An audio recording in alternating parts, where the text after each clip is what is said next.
Welcome back to Stuff About Tutorial. Today we are talking about how to set hourly rate on Upwork.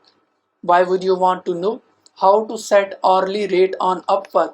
Well, maybe it is your first time using Upwork and not sure how to set hourly rate on Upwork.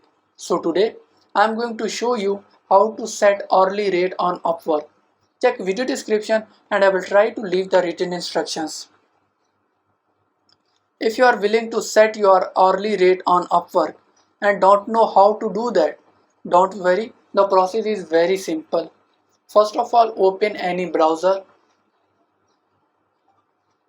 Now write upwork.com at search bar. Now you are seeing your profile at right corner. Click on your name. From here, you are seeing hourly rate and also seeing a pencil icon. Click on it. Now from here you can set your hourly rate on Upwork and click on save.